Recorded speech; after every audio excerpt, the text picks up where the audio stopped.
Hey, it's the TheClockworkMage and this broadcast spell is live. Welcome back, everyone. We are going to be incorporating Monster Hunter Wilds into Dungeons and Dragons. To kick us off today, we are going to be incorporating the Lance weapon from Monster Hunter Wilds specifically. Now, most of this stuff is going to be more speculative and open for discussion type of stuff.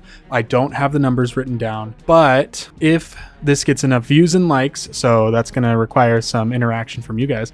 If this gets enough views and likes, I will actually make a balanced version of this for everyone to use in their D&D games. So just to get this out of the way right away, I think that every weapon in Monster Hunter Wilds should be its own class. There's too much to each different weapon, and they all make for a different gaming experience. And I believe that should be properly done inside of D&D as well. So keep that in mind moving forward, but I could see the argument for people saying they would rather have it be just a weapon. But if we made it just a weapon, it would be way too powerful. It would have to be an artifact all by itself with a capital A just to make it justified in everything that the weapon can do. So continuing forward, the main things that you get from the Lance is their high defensive prowess and their ability to counterattack. So those are the two main things that we're going to be focusing on. We're going to start off with it being a normal class, like I stated, and the class is going to be a martial class. So with that, it's probably going to have high fortitude and high reflex. You're going to want high constitution and high reflex as well to justify the type of evading you're going to have to be doing. Beginning off, I would say that we can give them a counterattack. And the way I think this counterattack should look is they should use their standard action as they would in a normal combat, but instead of using it on their turn, they hold their attack and they basically declare who they are facing and who they are countering. So they target one enemy on the field and they say, if this enemy attacks me with anything, I can then counterattack and deal more damage, as long as they're within the range of the weapon, of course. So that already makes it very limited, but they can always just attack without counterattacking as well. And that should be something that's kept in mind when doing this. These are just the special abilities moving forward. So with this in mind, the counterattack, you should allow them to deal extra damage since it had such high stipulations on being able to even land it in the first place. I wouldn't negate all damage given to them either. So I would say, for example, in this counterattack, you have a damage reduction of, say, 5. So I would have this counterattack be a roll-off between the opponent and the Lance. The best way that I can describe this is you're going to have the enemy roll his normal attack. Then the Lance is going to roll his attack roll against the enemy. If his attack roll is higher than the enemy's, it blocks X amount of damage. Again, I'm thinking damage reduction 5. Since it's just the starting or the base of the class, we're saying early levels here, maybe 1, 2, or 3. And then after that, he gets a reaction attack to then strike the enemy, as long as his attack beats the enemy's AC. And we'll just use the same attack roll as before, that way he doesn't have to roll multiple times and dice don't get hectic and you have to keep track of everything. We just have his one attack roll that's versus the enemy.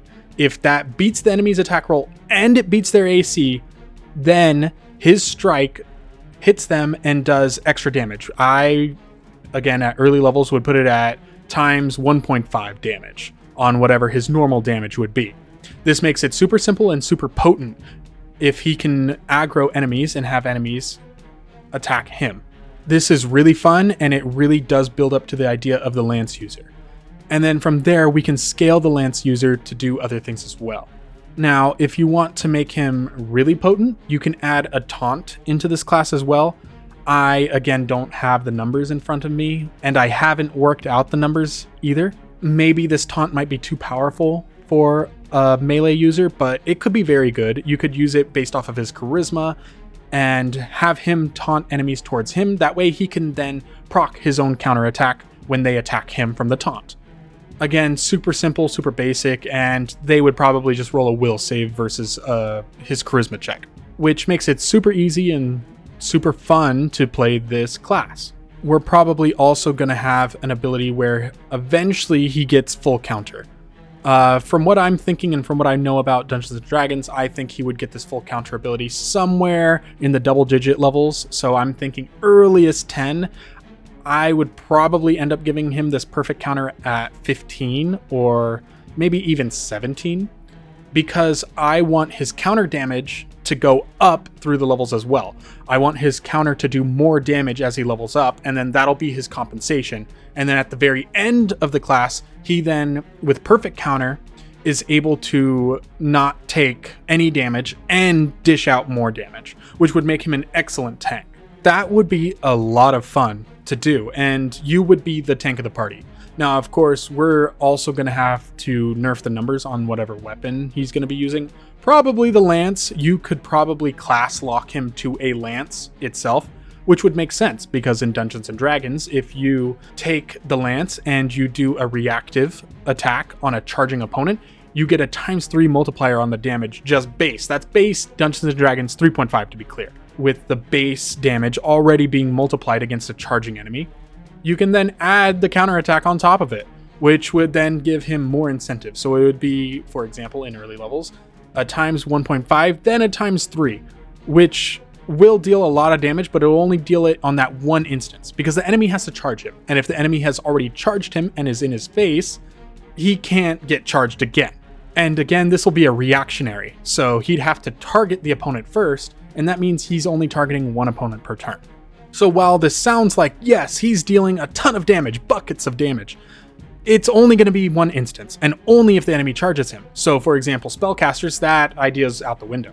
He's not getting charged by a spellcaster, it's just not happening. Or same thing with an archer, right? He won't be charged by an archer.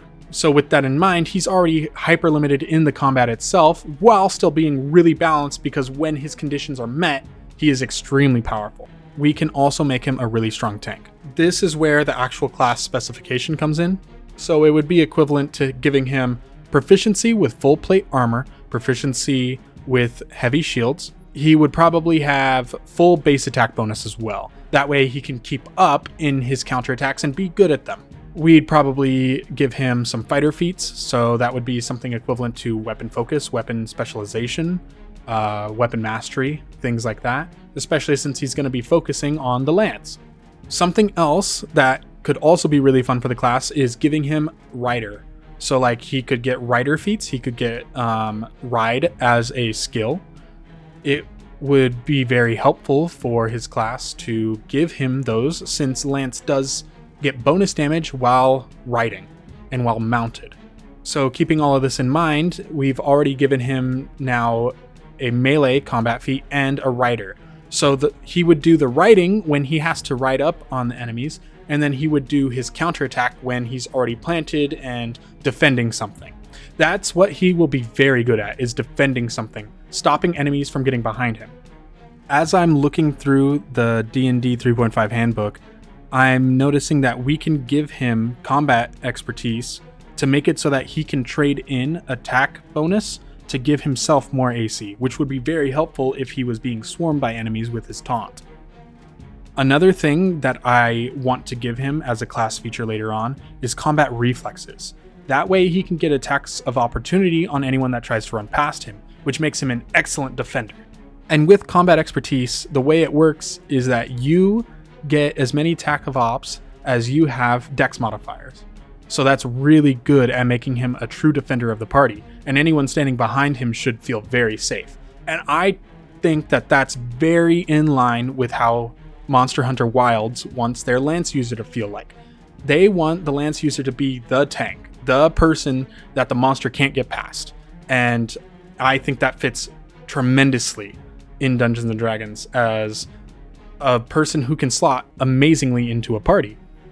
I love it a lot, and I'd like to see a lot of this come to light through Dungeons and Dragons handbook and other things that we can give him that aren't pure homebrew. This will also help keep him really balanced, as we're using mostly just class features for any of our ideas. Now, there are some other feats that I have in mind that can help. I know there's a feat where if you land an attack of op on an opponent, they're not allowed to continue moving through your squares. We can give him that feat, which again just adds to him being a defender. We can make it to where he has bonuses against larger non-bipedal monsters, which would again be in line with Monster Hunter. A plus bonus against any creature that is a size category larger than him. And this can scale more and more, and the bigger the size category, the more of a bonus he gets against them, which would allow him to actually properly defend against these monsters from rushing the backline, which would be the casters, the archers, and anything like that. There's a lot more that we can do with this, and I could go on for a long time all the class features and more that we would do here with this. But without having the numbers, it's very hard to hash it out more than what I have. But I think this is a pretty good baseline, and for all you creative DMs out there, I know you could make something from this. I'm sure that you guys can easily come up with some numbers that'll seem to fit, or at least make it seem viable to them. If you guys want me to make the numbers for you, I want to see this video get at least 100 likes. If I can get 100 likes on this video, I will make all the numbers, and I will then give you guys this class from levels 1 to 20, and I will make it with my experience as balanced as I can, while keeping in mind the limitations that we're already giving him, and making him slot in as the party's defense. So, with that in mind, don't forget to like, comment, and subscribe. You can always join my Discord to ask me questions. The link is down below. And I hope to see all of you guys next time.